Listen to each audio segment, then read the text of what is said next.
Sister asked a very good question, that if religion teaches us to do good things and makes us a better human being, then there are some atheists who don't believe in God are yet better human beings. On the face of it, I agree with that, on the face of it. If you ask a normal human being, yes, they'll ask, why the atheist is better? See, the atheist is kind, he's honest, he's merciful, he's loving. That person may be believing in a religion, maybe a Muslim, maybe a Christian, but he's dishonest, he cheats. On the face of it, I agree with you. But if you really scrutinize, there's a difference of chalk and cheese. What is the meaning of a good human being is important. Many a times, first thing, what do you mean by humanity? And most of us will say a good human being is that who's kind, who's merciful, who's loving, who does not cheat, does not rob. I agree with all these things. But the best is a human being who thanks his creator.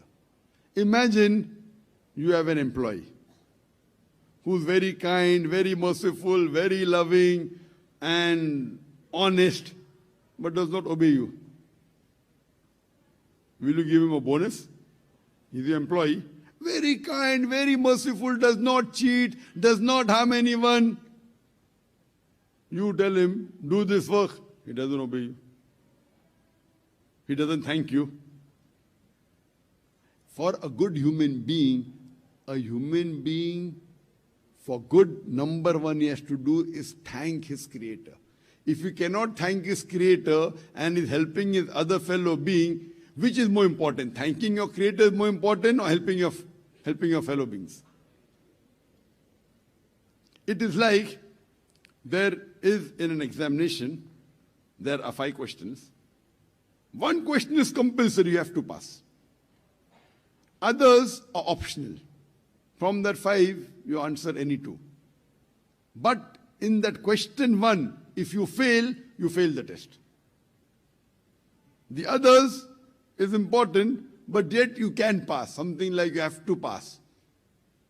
And if you sit in the examination and the first question you don't get marks or get low marks, so will you pass the examination? Will you pass? Like, when I was in school, when I passed my 10th standard, there were 6 compulsory subjects. 6. And other optional subjects were there. Optional.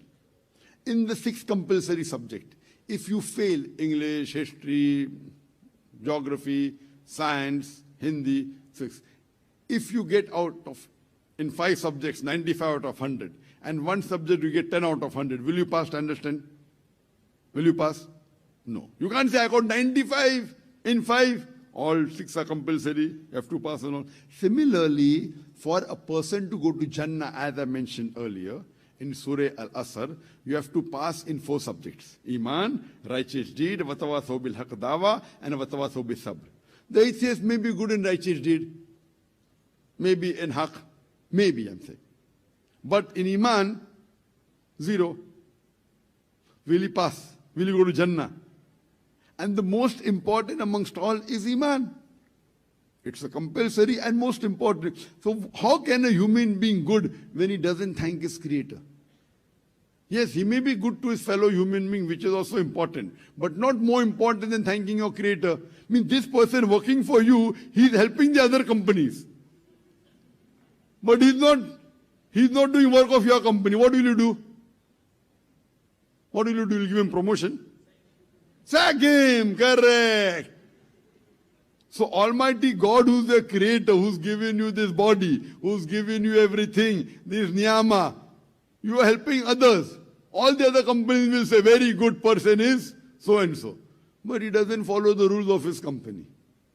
Doesn't do the work of his company. Doesn't thank his boss. Doesn't follow the instruction. So that's the reason, and according to me, he is not a good human being. He will fail because the compulsory instruction he's not following. He's not following his boss. He will be good for the others. So that's the reason a Muslim cannot be a good Muslim until he is a good human being first. So every Muslim should be first a good human being. So if you compare a human being and a Muslim, human being is like person who's passing 10th standard. And Muslim means a person who's passed his graduation and post-graduation. So to be a Muslim, you have to be a first good human being. You have to be honest, you have to be kind. But in these things, if you get less marks, or even if you fail in one or two, yet Allah can forgive you. As Almighty God says in Surah Nisa chapter 4 verse 48 and Surah Nisa chapter 4 verse number 116, that Allah will forgive any sin if He pleases. But the sin of shirk, associating partners of God, He will never forgive. So the atheist doesn't believe in God. So others may think he's a good human being. For me, who has knowledge, I would say he is not a good human being. He may be good in certain aspects, but as a whole, compared to the other person who believes in religion, who passes in the main aspect and gets less marks in the others, yet he is a better human being than the atheist. But the best human being is that which passes in all the four criteria: has the iman, has righteous deed, believes in God, worships Him, is honest, does not lie, does not cheat, helps the other. He is the best. He will get Jannat al-Firdaus. Hope that answers the question.